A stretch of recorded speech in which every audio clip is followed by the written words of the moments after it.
berziar, namanya menghormat tamu, memuliakan tamu. Begitu juga Allah. Bapak Ibu dipanggil untuk datang ke Baitullah melaksanakan apa? Haji dan umroh. Berarti orang-orang yang spesial. Dalilnya apa? Ada dalilnya, ada tuntunannya. Ada dalam hadis An-Nasai dijelaskan. Wabdullahi talata. Tamunya Allah itu ada 3. Al-Ghazi, orang yang berperang jalan Allah, itu tamu Allah. Yang kedua al-haji, orang yang melaksanakan ibadah haji. Kemudian yang ketiga wal mu'tamir, orang yang melaksanakan ibadah umroh.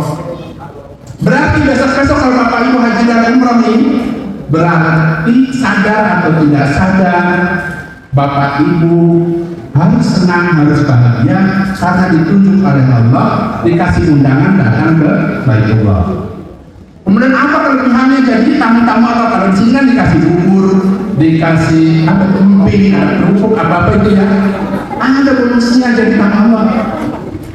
Ada dalam hadis Ibnu Majah dijelaskan al-hujjaju wal umar wa Allah intahu ajabahu wa in istaghfaru ghafara lahu. Orang-orang yang melaksanakan ibadah haji dan umroh itu tamu Allah.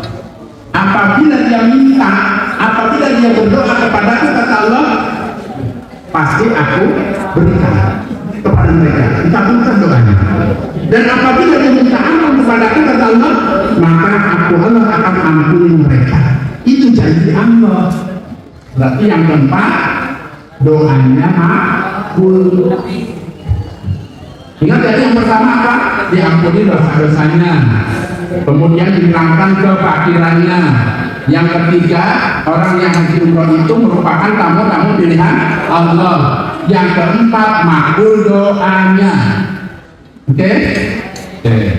Yang kelima apalagi apa? Anda.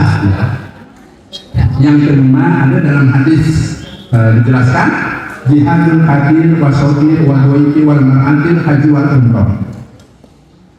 Jihadnya orang yang sudah tua renta, jihadnya anak-anak, jihadnya orang yang sudah lemah, sakit-sakitan, dan jihadnya seorang wanita yaitu dengan cara melaksanakan haji dan umroh. Ya kan? Masih bingung, banyak orang sepuh-sepuh, saya yang salah, mana pikirannya kemana? Caranya ini caranya.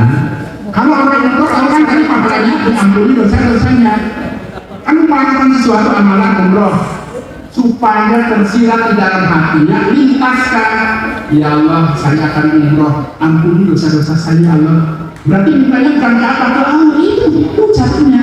Itu namanya niat apa? Karena Allah. Bapak Ibu yang masuk surga, caranya apa? Caranya minta kepada Allah masukkan ke dalam surga. Berarti kan mintanya sama Allah. Itu namanya niat. Niat itu ada di dalam hati dan urusan hati. Yang tahu siapa? Dirinya dan Allah. Malaikat juga tidak tahu. Malaikat itu mencatat kalau seseorang itu sudah berbuat. Contoh umpamanya ya.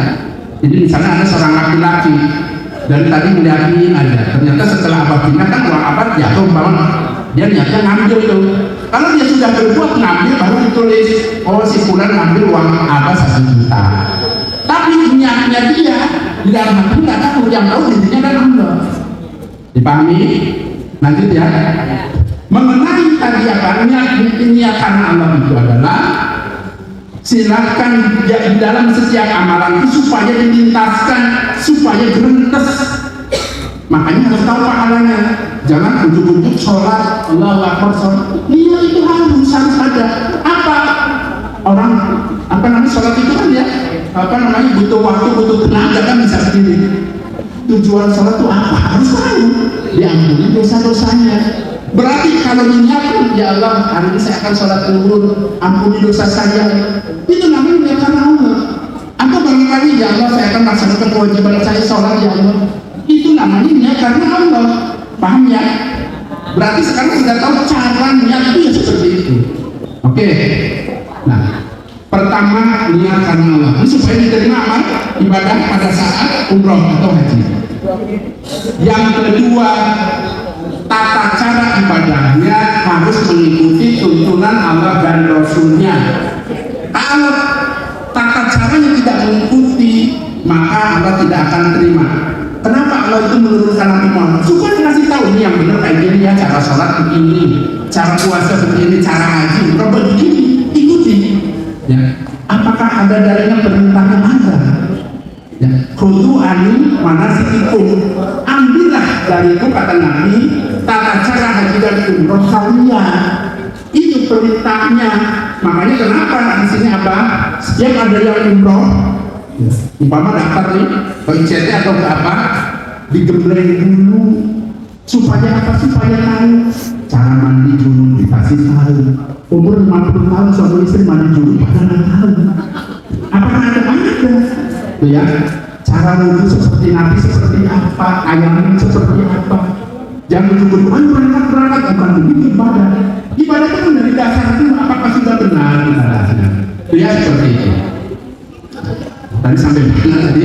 Tata cara ibadahnya harus mengikuti tuntunan Allah dan Rasul. Sebagaimana Allah mengutus Nabi Muhammad untuk mengajarkan cara ibadah yang benar. Ikuti.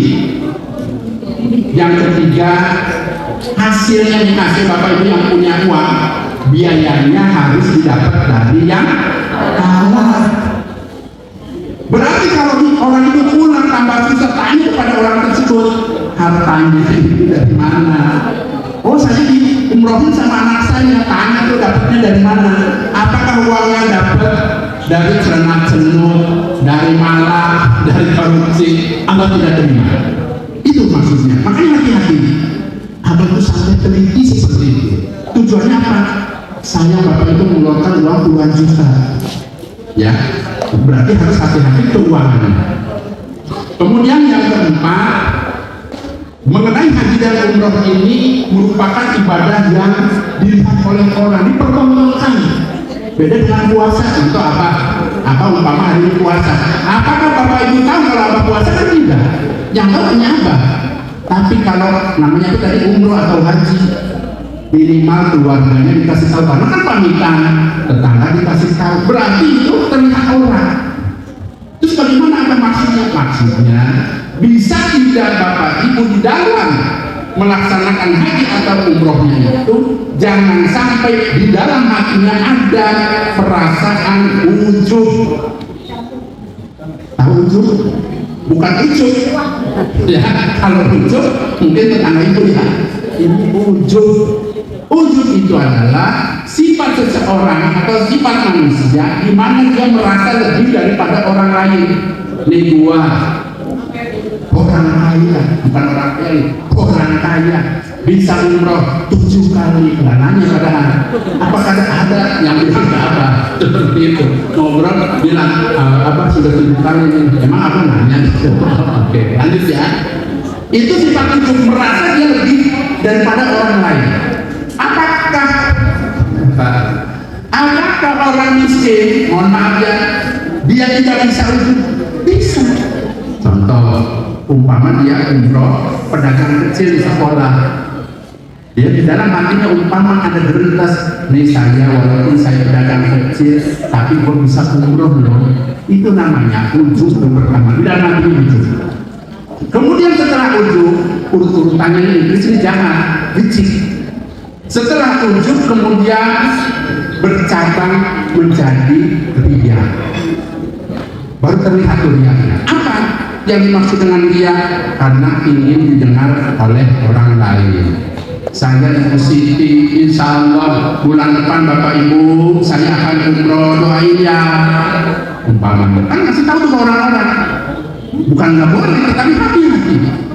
Perasaan itu supaya didengar orang. Kemudian supaya dilihat oleh orang. Saya mau pakai baju yang bagus nih, yang keren, soalnya ini umroh. Berarti kan supaya dilihat orang. Kemudian yang terakhir, senang dengan pujian. Kalau orang tersebut senang ibadahnya dipuji-puji anak-anak, itu namanya ria. Tetapi ingat ya, kita tidak boleh menghukumi orang itu ria. Yang tahu dia itu dirinya dan Allah. Dipahami ya? Oke, baik. Karena kedatangan tamu yang spesial dan dari pembawa acaranya Abah nanti dulu Ya, maksudnya nanti berlanjut lagi. Insya Allah Bapak Ibu kalau ingin mengenal apa silakan di YouTube, ya, silakan dibuka, diklik saja Abah Jojo. Ya, namanya Abah Jojo. Kemudian tugasnya apa? Tugasnya silakan diklik sebelah kanan ada tulisan subscribe. Jangan klik lagi, karena ketidaktahuan cukup sekali seumur hidup. Klik satu kali, kemudian ada jempol. Kalau suka dengan video apa, diklik. Tandanya apa? Tandanya menyukai video apa. Tujuannya apa? Tujuannya supaya apa tetap bisa eksis ngajar di YouTube. Itu pertama. Yang kedua, kalau ini mengambil keilmuan supaya Bapak Ibu tidak perlu mondok pesantren 3 tahun, hubungi istri apa saya mau haji, apa saya mau umroh, saya apa minta diajari privat, boleh, ya. Jadi justru kan kalau Bapak Ibu ya, biasanya kan kebetulan anak saya masih mondok, baru setahun tuh belum ada pelajaran umroh, belum ada. Nanti setelah 5 tahun itu pun dia belum bisa mengajar. Dipahami ya, seperti ini. Baik, karena sudah ada apa-apa, sekian dulu dari apa. Wassalamualaikum warahmatullahi wabarakatuh.